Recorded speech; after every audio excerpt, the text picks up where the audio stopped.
Revolution of common sense.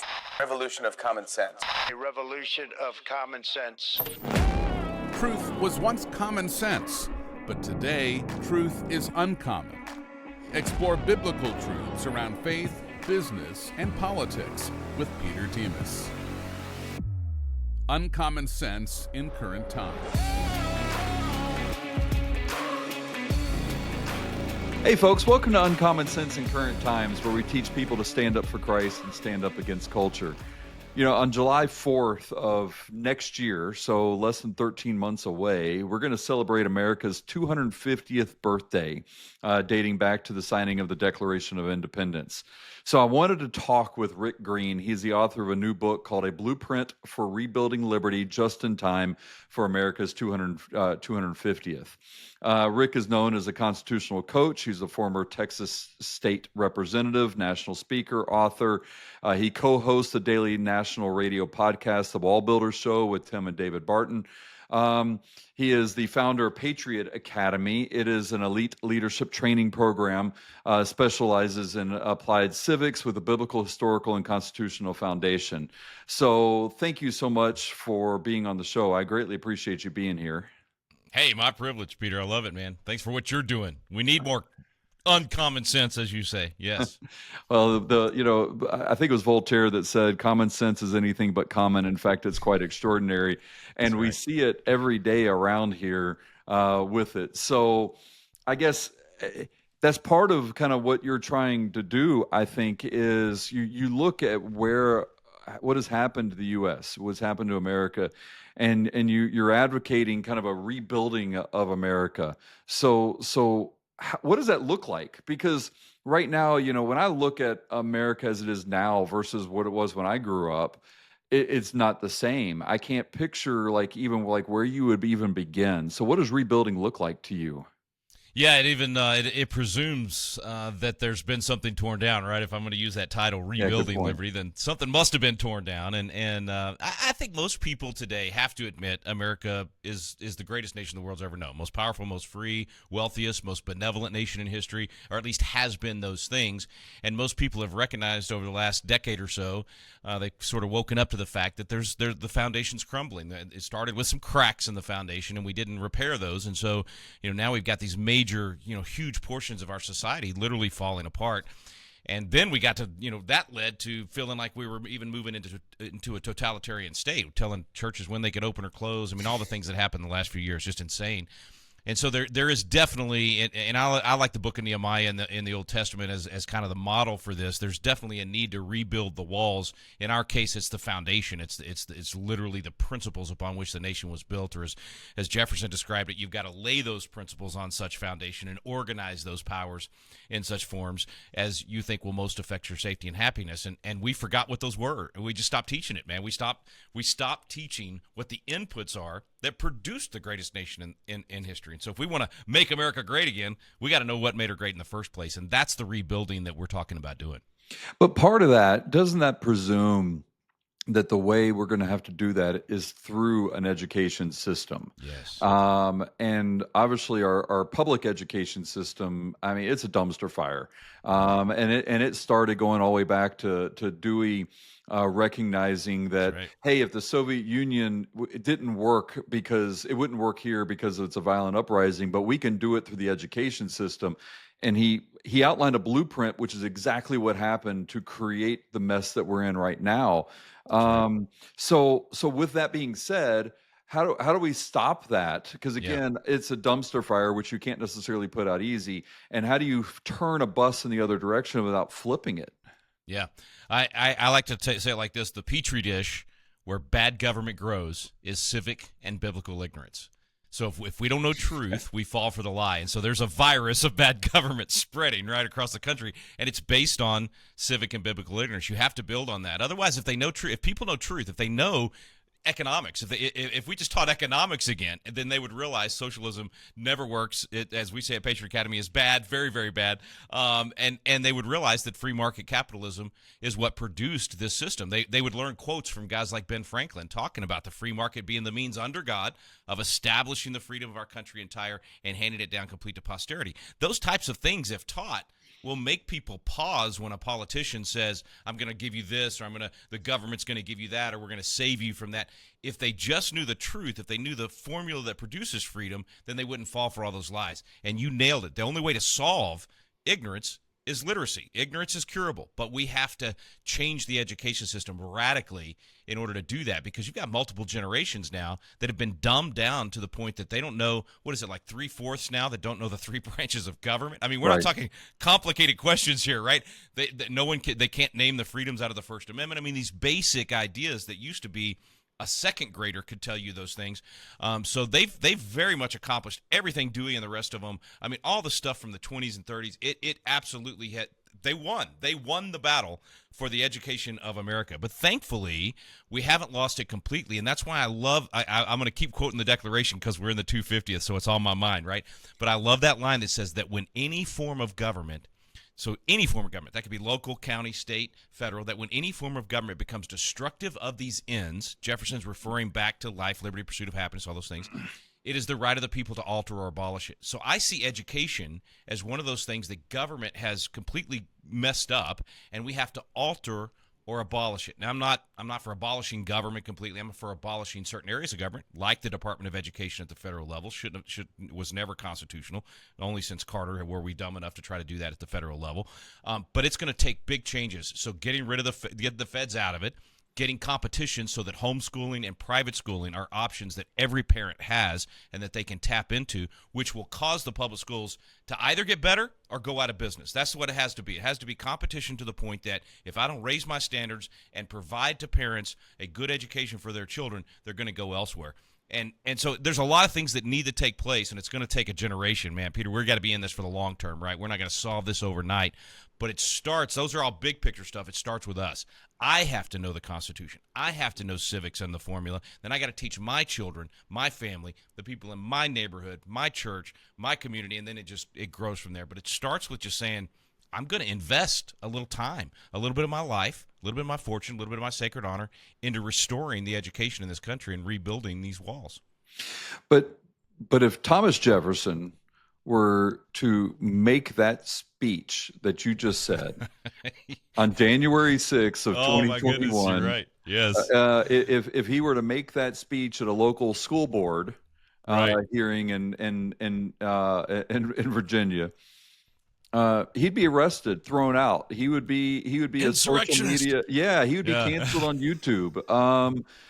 So if that were to happen, so again, in order for us to be able to do so, again, this message has to get out. There has to be a logistical way of being able to do so, because again, right now, I think we have a reprieve. I don't think what happened in between 20 and 24 is gone away for good. That's right. I think it's I think it's just under the surface. Yes. So we have to have something that's long-term and some long-term solutions that an executive order doesn't solve. That's right. Exactly right, man. So where should so schools is part of it, or homeschooling is part of it, education is part of it, but where can somebody like me, my kids are grown, they've graduated from college, where can somebody like me have an impact? These listeners that are listening to this have an impact to start this process of teaching that outside of learning it themselves. Yeah, let me give two historical examples, and then I'll bring us to date today. So, we all hear the story of Ben Franklin leaving the Constitutional Convention and Elizabeth Powell asking him. Some say it was on the steps of Independence Hall. We're pretty sure it actually happened in her parlor, where she would have these guys over and they would talk about these issues and how this thing was going to work out. But anyway, she asked, "What kind of government have you given us?" And he said, "A republic, if you can keep it."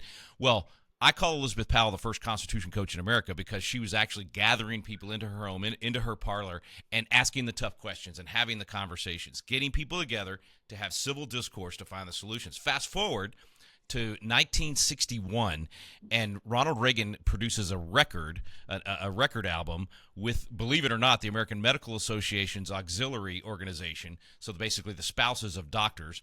And this record, which now hangs on the wall here at Patriot Academy, this record was sent out to all of these ladies all across the country, and it said coffee and I'm going to forget it was coffee and something. Anyway, coffee and something, and they said get people together in your living room, play this 30-minute speech from Ronald Reagan which is lambasting socialized medicine and talking about free enterprise and all these things. And they basically killed socialized medicine in the 60s and prevented until you get to Medicare and Medicaid and we eventually get there with Obama. But the whole idea was invite your friends and family over, listen to this education about the principles of what works and doesn't work, have a little coffee, have a little cake, and then when that's over, when the record's over, then we're going to write letters to our congressman. We're going to talk about how to do it locally. It's amazing, man. I found this thing just like a couple of months ago, and I had it framed, and we have it now hanging in the House chamber at the Patriot Academy campus. So we're doing that today. We've got 30,000 Constitution coaches all over the nation. They invite people into their living room. They put on the videos of our classes, our Constitution classes, which are the only Constitution classes known to mankind in which you will not fall asleep. They're actually entertaining, which is a key component of what you were asking, I think, is how do you get people to learn this stuff? You got to be entertaining. You got to give them stuff they didn't know. You got to empower them with things they can make a difference, and that'll lead to inspiration. And that's what we're doing, man. We've had 10,000 classes, over 1 million people go through, and they're doing exactly what you just talked about. They're actually then going to that school board, going to the city council, running for office. We've got hundreds of people that have gotten elected after going through our classes, some in Congress, some in state legislatures. We've got graduates working at the White House right now in the middle of all the big stuff. So it does work, but man, we're just at the tip of the iceberg. I mean, we've got 1 million people. We need 5 million informed, patriotic citizens that are taking action. If you get to that point, you're at that 3% of the presidential voting population. That's the 3% that moves the whole nation in the right direction. But you used the phrase civic discourse or civil discourse was the phrase you used. Yeah. That implies that discourse can be civil. Right. I mean, and it ought to be. I mean, if you and I were to talk about the Constitution and some of the stuff that's happening now, we would probably agree on 85-90% of the stuff, but there'd be some of it that I would say, hey, I believe this constitutionally. You might believe something else constitutionally. There's obviously, the whole discussion around abortion and the constitutional right surrounding it. There has been disagreement about the legality of it, not the morality of it, but the legality of it. So when you look at that, again, how do you encourage a civil discourse versus an uncivil discourse, which is what we're seeing right now in LA? Amen. Yeah, I've said it for a long time. You either have civil discourse or civil war. If you shut down the other side, if you say, I'm not willing to listen to your perspective or your opinion, eventually you're going to split as a nation, or you're going to have the riots, and you're going to, all of those things. And it's honestly, it's been grieving to me to over the last 4 or 5 years to see this communist approach of I'm going to shout down the opposition and not even allow them to speak. And frankly, there's people on left and right both that do it now. Yes. We've got to get back to this place where we say, and this is what we teach at Patriot Academy, even to the young people. I teach these 16 to 25-year-olds. I say, listen, number one, you ought to go into every conversation saying, if I'm wrong, I want to know. Instead of having this arrogance of I'm always right and I'm just going to win the argument no matter what, I want to start with a humility that says, you know what, I'm not perfect. I might have gotten bad information. Somebody might have given me bad stats. So if I'm wrong, I need you to sharpen me and make me better by correcting where I'm wrong. So I want to hear your response to what I think. And then secondly, just out of a respect for fellow human beings and for civil discourse, I genuinely want to know, how'd you come to that conclusion? How did you get to what you believe? Because if we both are willing to do that, one of my favorite quotes in all of American history is Patrick Henry, not at the end of the speech, give me liberty or give me death, but on March 23rd, at the beginning of the speech, he said, according to the magnitude of the subject, actually in proportion to the magnitude of the subject, ought to be the freedom of the debate. Only in this way can we arrive at the truth. Should I hold back my opinion out of fear of giving offense, I'll offend the great creator of the universe. And what he's saying is, you know what, I might offend you with what I'm saying, and you might offend me with what you're saying, but I'd rather have that sharpening of each other so we can find truth than have a silencing where we then offend God because we were silenced in the face of evil, or we didn't do our best to find the answer. I think we got to get back to that, man. And I think shows like this, that's how you get there. Or like, I don't know if you do this. I love going on shows with people that I totally disagree with because I think it helps to have the conversation. And sometimes it might get a little heated, but we try to keep the temperature down, and have some good conversations. I love how Charlie Kirk goes out there on the campuses and invites anybody to come up and ask anything that they want. I think we need to be doing that in apologetics. We need to be doing that in defending the values of the country. it's essential to saving the country. In fact, I've got a whole section in the book, Rebuilding Liberty, on this. If we don't get back to loving free speech, all sides, remember the women, the left, the liberals were the ones that used to champion free speech, right? It's like, okay, we need to remind them of that, and we need to be willing to do that and not try to stop other people from saying what they believe, and let reason and debate and truth win the day. I think it's interesting that it was Jewish lawyers that defended the skinheads march in Skokie, Illinois. I mean, because again, they recognized, and these were people that knew what happens when you eliminate the right to protest, the right to engage in these discourse and to hear the other or John side. Adams defending the British troops at the Boston Massacre, right? Yes, absolutely. Yeah. I even go back to, if you hadn't had the it was like 40, I can't remember the date, but there was a Madison Square Garden Nazi rally, and people didn't say you can't have that. They talked about how evil it was and wrong it was, but they didn't say it's going to be illegal for you to get together and say what you believe. Now, if you're there's certain lines that you can cross that truly become insurrection, not the threat of insurrection or invoking violence or whatever it might be. But the idea that we're not going to let someone of an opposing view, even if we think it's awful and terrible, like I am not an Andrew Tate fan, okay? I think that that's a poison of manhood, not a good manhood, like it's the opposite of biblical manhood. But because he's been out there filling the void that, frankly, Christian men left the void there. We weren't discipling and we weren't having godly manhood put out front. There was a void that he filled. I would rather debate him on a college campus about true manhood and what produces a good society than say that he cannot have a voice at all. So that and honestly, man, it's hate speech that you have to fight for. Nobody's clamoring to shut down love speech, right? It's hate speech that you have to say, I don't like it. I don't like what they're saying, but I would fight and die. Remember when we used to say that? We'd say, I don't agree with you, but I'd fight and die for your right to say what you believe. That used to be a thing in America. It was. Nobody says that anymore, but we need to.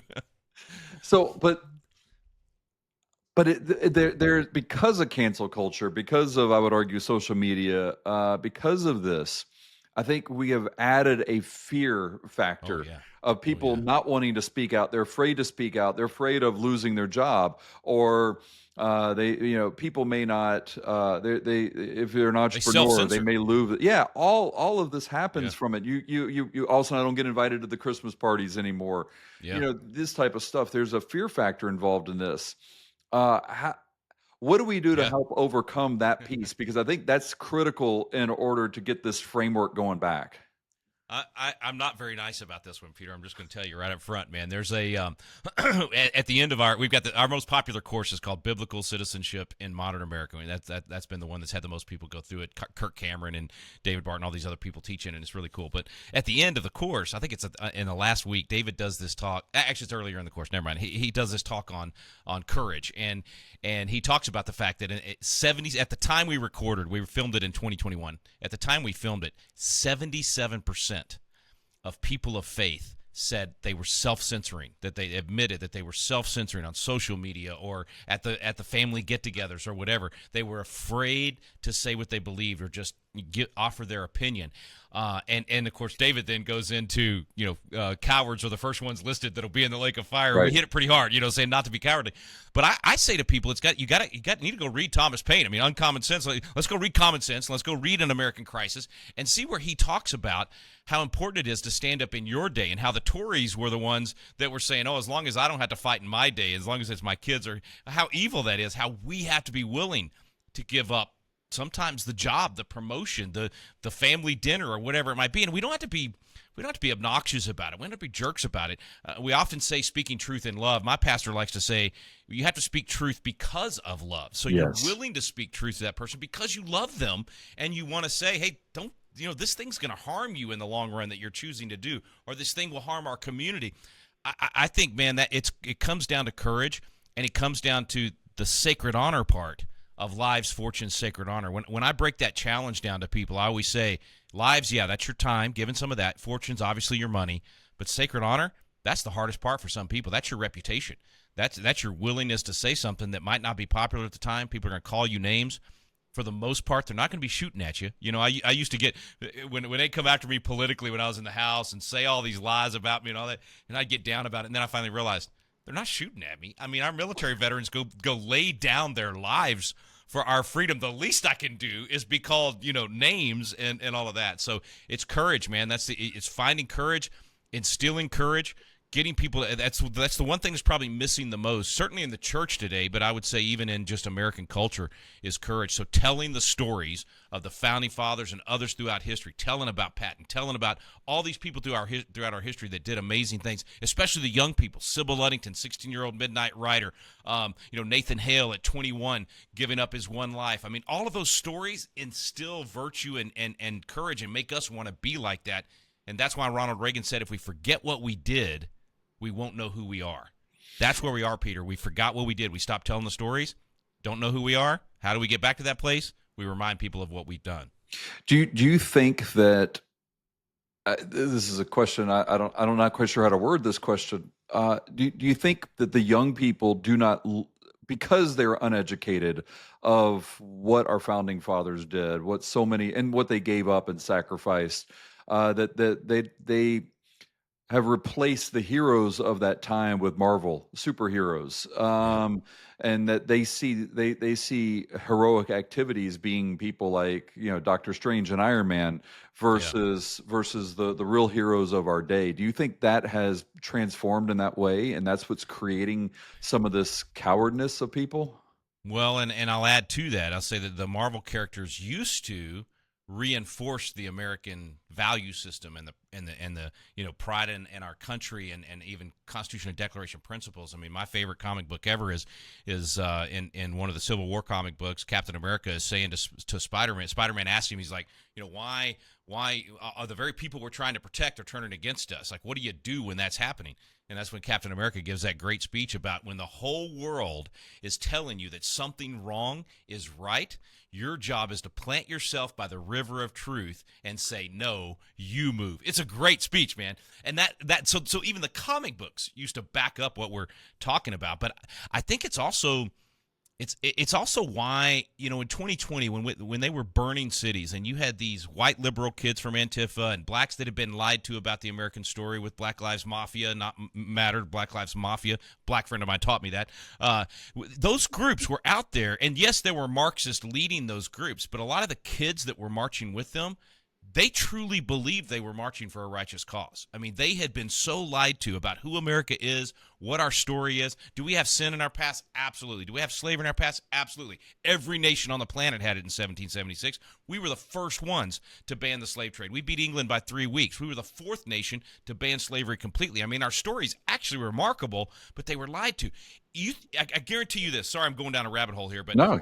If every little black boy and girl in this country knew about James Armistead, the first double agent in American history that actually we ended the war because of this black patriot, if they knew about Prince Estabrook and Peter Salem and Crispus Attucks and all these black patriots in the founding era, we wouldn't have a country without these guys. If they knew those stories, then they would say, I've got ownership in the American dream. There's people that look like me that were part of this, and we don't tell those stories. Why? Because we have to make them think that they should hate their nation. We're the only country that I know of in history that taught its own children through its education system to hate their own nation. It's insane. And if we'd come back and tell those stories, they would have the heroes that they could look up to and say, yes, there were bad people in our history. In fact, there were good people in our history that did bad things because guess what? They were human. Like I always show a picture of the signers of the Declaration and say, I gotta destroy everybody's image of these guys. They were human. Yeah, they were human. They sinned. They did terrible things. Just like you and just like me. But look at the great things that they did that we can look up to. We've got to get back to that and restore those heroes because these kids need them. We all need them. And this thing, David Barton had his finger on this 20 years ago, and people said, what is he talking about? But he talked about the deconstruction that the left was already doing. They were already tearing down the heroes so that they could then remake America in the way that they wanted. Yes. And they were even teaching, when I was in the legislature 25 years ago, they were already teaching. I had to fight textbooks in Texas that said socialism, communism, and capitalism are 3 equal ways to form a society. Just take your pick. Wait, 100 million people died from communism last century, and we're going to equal anyway. That stuff's been going on for a long time. The cultural Marxism has been poured into too many generations, and you just put your finger on how we start to turn this thing around. We teach the truth about American history, all of it, the good, the bad, the ugly. We show them the heroes, and then we show them how they can be heroes. That's the last part of doing those classes. When you get people together and you get them educated on this stuff, you have to give them action items and say, you rebuild the wall in your community, whether that's the school board, the local HOA, whatever you're going to do to get plugged in. You can absolutely be the catalyst for restoring these values. So you know, along those same lines, I think you used the phrase safetyism, and that safetyism is killing America. Oh, yes. Elaborate on that a little bit for me. All right, how much time we got? I hate this stuff because it undermines the whole American grit, you know, the American entrepreneurial spirit, the West, go West, young men, and westward, all of those things. I mean, even Ronald Reagan's speech whenever the space shuttle exploded in 86 when I was in high school, he said that night, he said, I'm talking to the school children of America, and he said, you might wonder why we would take this chance, why we would risk lives in sending these people into space. And he said, the future does not belong to the faint-hearted. It belongs to the brave. We cannot be the land of the free if we're not the home of the brave. And everything about America has been the opposite of safetyism. I mean, you go back to 1755 and that letter, that colonial letter to the governor, and we give Ben Franklin credit for it, but we don't know for sure if it was him. But the one that says, basically, if you give up your liberty for safety, you deserve neither liberty or safety. And we've forgotten that. And I can't stand this whole government's got to save me. Please, county commissioners, protect me from my neighbor and don't let them build an extra house on their property. If you don't want me to build an extra house on my property, buy my property. You should not be able to tell people what they can do with their land. And it's all based in this safetyism thing. And it has to, of course, have the lies of like the climate hoax and even now this impervious cover thing with land. They've created all this bogus, it's not even good science. It's one or two studies that are skewed, and you can prove it wrong so easily, but they take it and they teach it to all these people that go to the association of the county commissioners, the city managers. They all go to these schools. They get indoctrinated with this stuff. Then they come back home and they make you think that they're going to save you from the virus or the neighbor or the thing that's going to get built. And that safetyism is absolutely, it's a chokehold on American entrepreneurship and a chokehold on the spirit of being willing to risk, being willing to fail. I teach kids at Patriot Academy, you got to love failure. You got to love the freedom to fail, because the faster you get through those failures, you're going to get to that success. And if you want government to save you from that failure, you're never going to have true success. You're going to be in the nanny state and be brought down to the lowest common denominator. So yeah, this whole safetyism thing, I guess part of it, the reason I'm so passionate about this one is because in my home state here in Texas, we had this whole Uvalde thing, and that whole thing happened because a commander, his highest virtue was safetyism rather than actually sacrificing for those kids. So you had 100 police officers with bulletproof vests and ballistic shields cowering in the hallway while a maniac murdered children on the other side of the door, instead of being like my friend Stephen Williford, the guy that saved 27 lives at Sutherland Springs, running barefoot into the fray by himself to stop the threat and put down the dirtbag.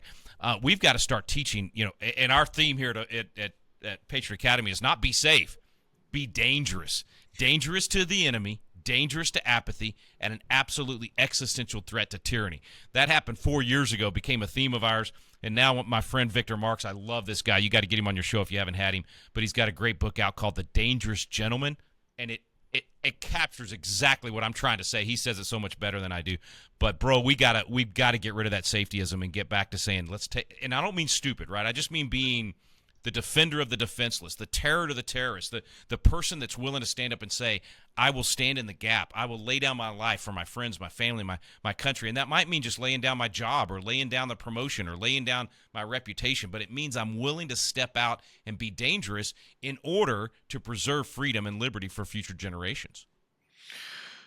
Well, I can't tell you how much I agree with that. My next book that's coming out is called Bold, Not Belligerent, because I find that people. Good.